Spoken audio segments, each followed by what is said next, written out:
Halo semuanya, kembali lagi dengan saya, Josephine Kristianti. Di video kali ini, saya akan menjelaskan tentang working with database. Oke, langsung saja. Yang pertama, YDAO atau Database Access Object.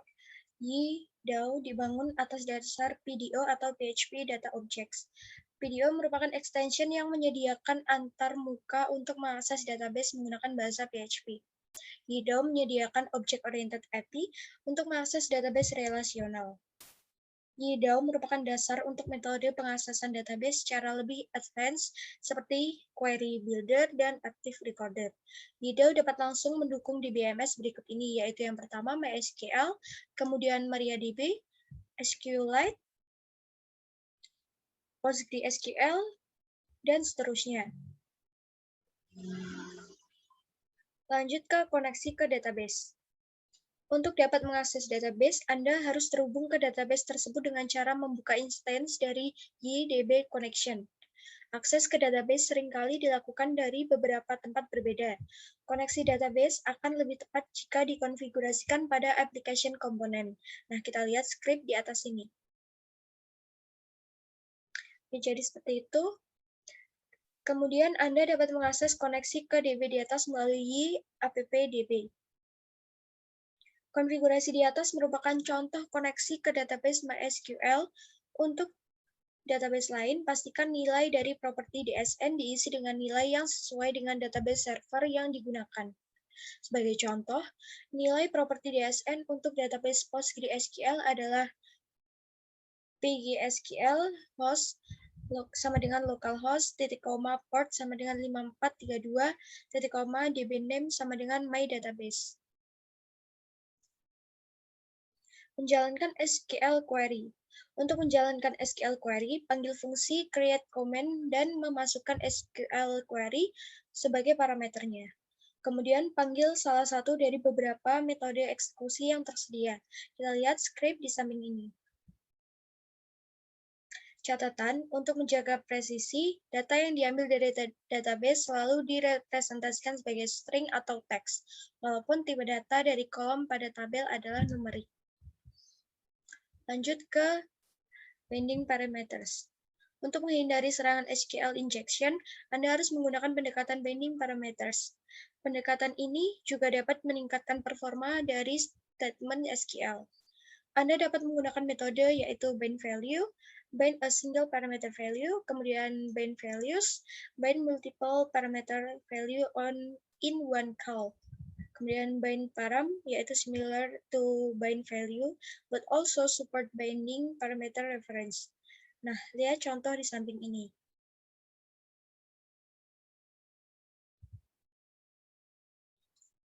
Oke, seperti ini. Jadi untuk bind value, kemudian bind values, dan selanjutnya bind param. Menjalankan perintah SQL selain query. Untuk menjalankan perintah SQL selain query dapat dilakukan dengan memanggil mode execute. Untuk perintah-perintah di ML, selain menuliskan statement SQL dasar, dapat juga dilakukan dengan memanggil metode insert, update, atau delete sebelum memanggil metode execute. Nah, seperti ini untuk contoh kodenya. Kemudian meletakkan nama tabel dan kolom dalam tanda petik atau quote. Ada kalanya Anda perlu menuliskan perintah SQL yang di dalamnya terdapat nama tabel atau kolom dalam tanda petik. Misal Anda ingin menjalankan perintah SQL select some salary from employee. Aturan penggunaan quote berbeda antara DBMS satu dengan yang lainnya, yaitu menambahkan kerumitan dalam menulis perintah SQL untuk aplikasi database agnostik atau tidak terikat dengan jenis DBMS. Dalam YDAO, Anda dapat mengquote nama kolom dalam double kurung kotak, yaitu seperti ini, dan nama tabel dalam double kurung kurawal, seperti ini. Kita lihat contoh di sampingnya. Nah, di sini untuk nama kolomnya diapit dengan double kurung kotak. Sedangkan nama tabelnya diapit dalam double kurung kurawal. Selanjutnya, multiple DBMS. Dalam sistem yang besar atau kompleks, seringkali terdapat beberapa server database untuk data yang sama. Untuk performa, Anda mungkin perlu mengaplikasikan strategi bahwa penulisan data dilakukan di DBMS master, sedangkan pembacaan data di DBMS slave, yaitu read-write splitting. Untuk menerapkan strategi di atas, Anda perlu mengatur konfigurasi koneksi database Anda seperti script di samping ini. Dengan konfigurasi seperti script di samping, setiap penggunaan metode execute akan dianggap sebagai perintah write dan dilakukan pada DBMS master. Sedangkan penggunaan metode query XYZ akan dianggap sebagai perintah read dan dilakukan pada DBMS slave. Lanjut, bekerja dengan database skema. YDAO menyediakan metode lengkap untuk memanipulasi objek-objek di dalam database. Metode-metode tersebut adalah, yaitu yang pertama, create table, untuk creating table, kemudian rename table, yaitu renaming a table, kemudian drop table, removing a table, truncate table, removing all rows in a table, kemudian add column, adding a column, rename column, renaming a column, drop column, removing a column, alter column, altering a column, kemudian add primary key, yaitu adding a primary key, drop primary key, removing a primary key, add foreign key, adding a foreign key, drop foreign key, removing a foreign key, kemudian create index, yaitu creating an index, kemudian yang terakhir adalah drop index, yaitu removing an index. Selanjutnya, query builder. Query builder dibangun di atas YDAO. Dengan query builder, memungkinkan Anda untuk membentuk statement SQL secara agnostik. Penggunaan query builder normalnya membutuhkan dua langkah, yaitu yang pertama, membuat objek YDB query yang merepresentasikan SQL query. Kemudian menjalankan metode query, misal all dari YDB query untuk mengambil data dari database. Script di atas akan menjalankan statement SQL seperti di bawah ini, yaitu select ID, email from user, where last name, dan seterusnya, di mana bind parameter last name diisi dengan teks journal. Catatan, query builder secara otomatis akan menggunakan bind parameter. Masuk ke select, metode select digunakan untuk memilih kolom, misalnya query select ID, email. Dalam SQL query, seringkali kita menambahkan nama tabel di depan nama kolom yang dipilih. Anda dapat melakukannya dengan cara query select user ID, user email. Anda juga dapat menambahkan alias untuk kolom dengan cara, contohnya query select ID as ID user, kemudian email, atau query select ID user, email. Seperti ini untuk contoh penulisannya. Selanjutnya, Anda juga dapat menggunakan fungsi dalam database dengan cara query select concat first name, kemudian dikosongin last name, as full name, email. Dan yang terakhir, Anda dapat menggunakan metode nSelect untuk menambahkan kolom yang dipilih. Contohnya di sini adalah query select ID dan email. Kemudian query add select last name. Masuk ke from. Metode from digunakan untuk menentukan tabel di mana query akan dilakukan. Misalnya di sini query from user. Anda juga dapat menjalankan SQL query pada lebih atau satu. Anda juga dapat menjalankan SQL query pada lebih dari satu tabel. Contohnya di sini adalah query from user post. Untuk menggunakan tabel alias, Anda dapat lakukan dengan cara query from user u post p atau query from user seperti ini dan untuk post seperti ini. Anda juga dapat menggunakan subquery pada from. Contohnya subquery yaitu subquery sama dengan new query select ID from user where status sama dengan 1. Kemudian query from you subquery. Lanjut ke where. Metode where digunakan untuk menuliskan kondisi dari SQL query, misal query where status sama dengan 1, atau dengan menggunakan bind parameter, yaitu misalnya query where status seperti ini, dan jangan memasukkan variabel di dalam where secara langsung karena akan rentan diserang dengan SQL injection. Berikut ini contoh yang harus dihindari, yaitu contohnya query where status sama dengan status. Nah, seperti ini harus dihindari. Kemudian Anda dapat menuliskan beberapa kondisi di dalam where menggunakan hash format. Beberapa kondisi ini digabungkan dengan operator AND, contohnya query, dan seterusnya seperti ini.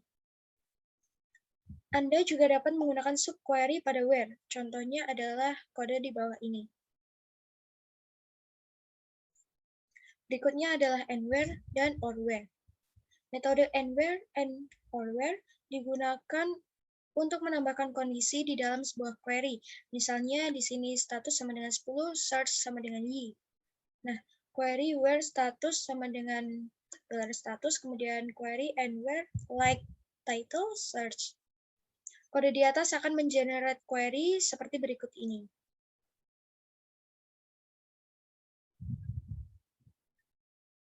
Selanjutnya, filter where. Ketika membuat kondisi pada where yang melibatkan masukan dari user, biasanya Anda ingin mengabaikan jika nilai inputnya kosong. Misal pencarian berdasarkan username dan email, namun akan mengabaikan kondisi jika username atau email kosong. Dapat ditulis dengan kode seperti di bawah ini. Jika variabel email kosong sedangkan username ada nilainya, maka query yang akan di-generate adalah kode seperti ini.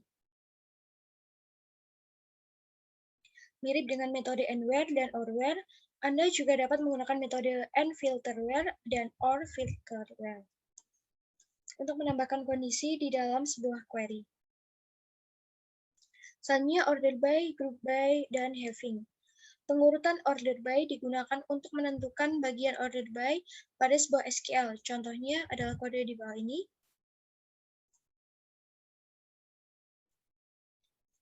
Di sini order by-nya ID, kita search secara ascending, dan name-nya kita search secara descending.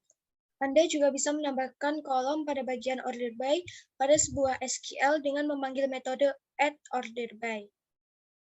Pengelompokan berdasarkan kolom group by digunakan untuk menentukan bagian group by pada sebuah SQL. Contohnya query group by ID atau group by status. Anda juga bisa menambahkan kolom pada bagian group by pada sebuah SQL dengan memanggil metode addGroupBy. Untuk having digunakan untuk menentukan bagian having pada sebuah SQL. Contohnya query having status sama dengan 1. Anda juga bisa menambahkan kolom pada bagian having pada sebuah SQL dengan memanggil metode addHaving. Berikutnya limit dan offset. Limit dan offset digunakan untuk menentukan bagian limit dan offset pada sebuah SQL. Contohnya adalah kode seperti ini. Untuk DBMS tidak mendukung limit dan offset. Misal MS SQL, query builder akan mengenerate statement SQL yang mengemulasikan fungsi limit atau offset. Selanjutnya ke query method, yaitu di sini all untuk returns an array of rows with each row be an associative array of name values pair. Kemudian one returns the first row of the result. Kemudian column returns the first column of the result. Dan seterusnya. Untuk contoh kodenya kita bisa lihat di bagian atas ini. Oke, selanjutnya kita masuk ke batch query. Ketika melakukan query pada tabel yang berisi banyak data, pemanggilan metode ydbQueryAll bukanlah pilihan yang tepat, karena hal ini akan menggunakan memori yang besar. Batch query pada y akan memanfaatkan data kursor untuk mengambil data per bagian. Kita perhatikan contoh di samping ini. Secara default, batch query akan mengambil 100 data untuk setiap iterasi. Anda dapat mengubahnya dengan mengisikan nilai ukuran sebagai parameter pertama ketika memanggil metode batch. Contohnya query batch 10. Nah, di sini adalah contoh kodenya.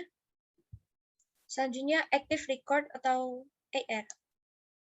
Active record menyediakan antarmuka secara object-oriented untuk mengakses dan memanipulasi data pada database. Sebuah kelas AR diasosiasikan atau dihubungkan dengan sebuah tabel dalam database. Sebuah instance dari AR berkorespondensi dengan sebuah baris pada tabel tersebut. Misal customer pada sebuah AR yang diasosiasikan dengan tabel customer. Maka untuk menambahkan sebuah baris dalam tabel customer dapat dilakukan dengan cara seperti ini. Skrip di atas sama dengan menggunakan query biasa seperti berikut. Jadi kedua contoh kode di dalam slide ini adalah ininya sama saja. Keuntungan menggunakan AR. Keuntungan menggunakan AR adalah yang pertama lebih mudah dipahami. Yang kedua, tidak rawan terjadi kesalahpahaman penulisan. Yang ketiga, tidak ada masalah kompatibilitas jika menggunakan beberapa database yang berbeda. AR pada Y mendukung RDBMS berikut ini, yaitu MySQL 4.1 or later via YDB Active Record. Kemudian PostgreSQL 7.3 or later via YDBMS Active Record, dan seterusnya. AR pada Y juga mendukung NoSQL database seperti ini, yaitu Redis 2.6.12 or later via Y Redis Active Record requires the Y2 Redis extension, dan MongoDB 1.3.0 or later via Y MongoDB Active Record, requires the Y2 MongoDB extension.